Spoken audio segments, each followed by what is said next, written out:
Let's consider one core value, avoiding danger. Airplanes. Airplanes didn't get sued. Do you know churches are getting sued today? Why do you think that is? There was a day when the church never got a suit. Well, when you don't know how to deal with molestation, and you got a youth pastor who's molesting teenagers, and you don't call the police because you believe you should never take a case before a judge as a Christian. I'm giving you some scriptures here. They're in the Bible. The Bible has a lot to say about how you deal with issues. It does say you don't take people to court, but it doesn't say you never do it. Because when you don't, you pervert justice. You pervert it. You had a pervert, somebody who was a wolf in sheep's clothing, and you don't even call the police. Does anybody think this is a minor issue today? Molestation in the church. You know what? It wasn't always like that. We got off track. So let's consider some of this. Airlines, they started getting sued, just like churches, because they chose not to avoid danger. And how did they do it? They failed to de-ice the wings of airplanes. When there's a snowstorm, you don't need to be worried about getting every plane in the air. We are not facing alien attack. You need to be concerned about the safety of the passengers on the airplanes. So they need to de-ice the wings. They failed to do it. They fly into known storms. On-time arrival and on-time departure. When the government starts setting standards and goals, and they say, here's how we're going to rate you, or you want to brag about it, I would rather know, how many times did you crash? How concerned are you about passenger safety? I want to leave on time. Anybody think they've flown on more airplanes than me? Well, 3 years after I quit flying, Delta awarded me the most miles flown by an individual. Yes. And Eastern, I flew more on them, but before they counted. Yeah, they came to my office every year to give me my award. So, not performing timely checkoffs or proper maintenance. One of my neighbors actually owned one of the airlines. He was making a lot of money, but he was not doing proper maintenance or checks. Pilots have to do a checkoff. You're supposed to do it outside. You start cutting corners on safety, you're going to crash.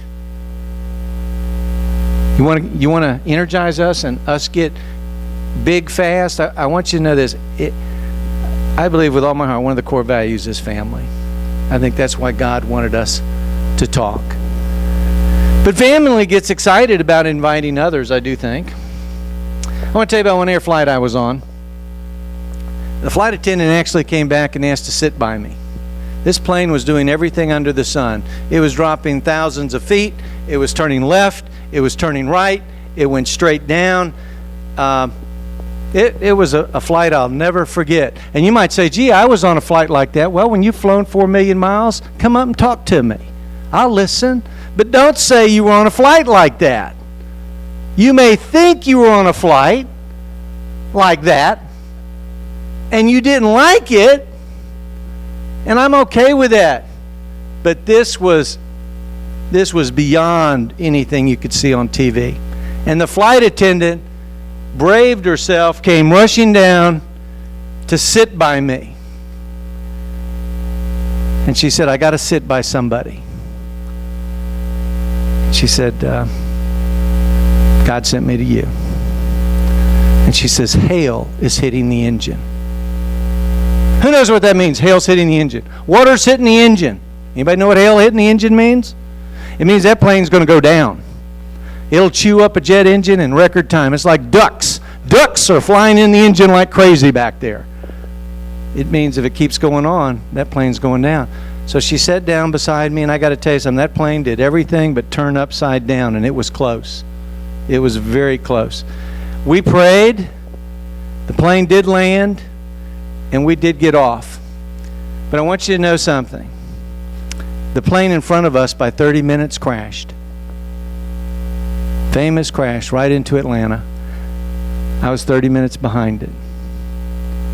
I will tell you this with all my heart. I believe there were praying Christians on that plane. I'm not one who's going to arrogantly say it was my prayers that saved us, but I will be praying. I promise you that, because, I want God to rescue me. But I think we could become arrogant. Core values were abandoned. You know how I know a core value was abandoned? I discovered a little later that the captain of the plane in front of us called our captain to warn him. Icebergs are in the air.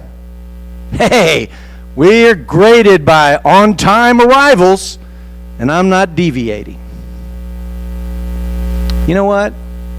The plane in front of us should have never been pushed into that storm, and our captain never should have put us through what happened. Okay. So how much of the core values have we learned from the sinking of the Titanic? I think we ought to take a look. Can I turn around? Yeah. The Greek cruise ship Oceanus sinks on August 4th, 1991 off South Africa. I had to look this up because Dr. Guyland told me about it. And so let's see what happened on that cruise ship as it began sinking. The Wild Coast, South Africa. Tourists enjoy a pleasure cruise aboard the Greek luxury liner Oceanus. We can have a good cruise! Yeah! Little do they know that just 12 hours later, their dream vacation would become a nightmare. Damaged by a severe storm, the enormous ocean liner is taking on water and sinking fast. Its 400 terrified passengers are shocked when they discover that the captain and his cowardly crew have piled their luggage into several of the lifeboats and sailed off, leaving them to die. Cruise ship entertainer Julian Butler remembers the scene.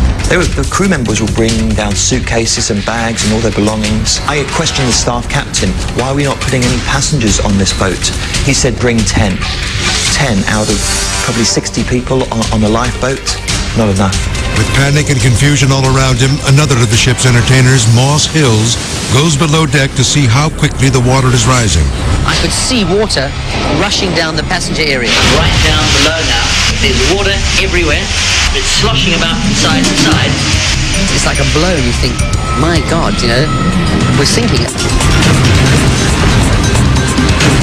Since the crew has abandoned ship, Moss and Julian realize it's up to them to lead the 400 frightened passengers to safety. I didn't know what to do. None of us did who were helping out. It's completely irresponsible. How can you not run the rescue? I think my biggest fear was the fact that we had many elderly passengers on board the ship. I think I could look after myself, but I know that those older people, if the ship was going down, they couldn't swim for their life. Half the passengers make it into the lifeboats when another tragedy strikes. The ship leans over too far, rendering the remaining lifeboats useless. We couldn't launch any more lifeboats. They wouldn't go down. And so we were trapped on board, more than 200 people, and no other way to get off. Panic grips the passengers as Moss and Julian race to the ship's bridge and try to radio for help. National Sea Rescue need a spare channel. Can you help, over? So we just started on the radio, mayday, mayday, trying to make some kind of contact. Eventually we did make contact with the ship and told him what our situation was. And he says to me, what rank are you? So I said, I'm not a rank, I'm a guitarist. And he just says, what are you doing on the bridge? And I said, well, there's nobody else here. For 5 agonizing hours, the passengers wait for the helicopters to arrive. But the dangerously high winds, coupled with the treacherous seas, put the rescue mission in jeopardy. Then when the helicopters arrived, the wind was still blowing a lot. They couldn't get down onto the deck. They're sort of swinging around like that in the wind. With precious seconds ticking away, Moss lashes himself to the railing in order to guide the rescuer on board. Moments later, they start strapping the first of the passengers into the safety harness.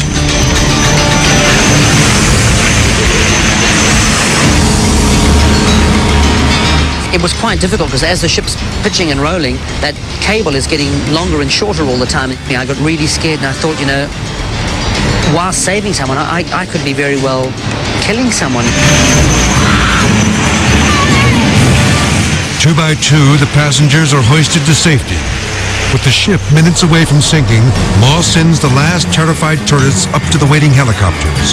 Finally, it's time for Moss and Julian to be rescued.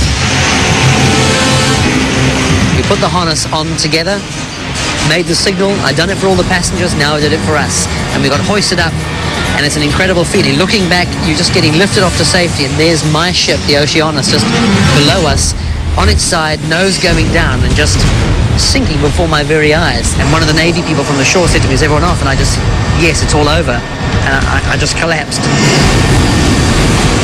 Watching the Oceanus in its final moments, Julian is reminded of another tragedy at sea. And it was amazing to see that ship go down, straight down vertical, like the Titanic almost. It was sad to see everything going down, but we had our lives, and that's the most important. Back on shore, loved ones who were separated during the rescue are reunited. They owe their lives to the two brave men who stepped forward in their moment of crisis and became heroes. And if it wasn't for the TFC and entertainment staff, I don't know what would have happened. I'm just happy that we're alive. Amazingly, all of the passengers survived. No thanks to the captain who left them for dead. When I order abandon the ship, doesn't matter what time I leave. Abandon is for everybody. If some people they like to stay, they can stay.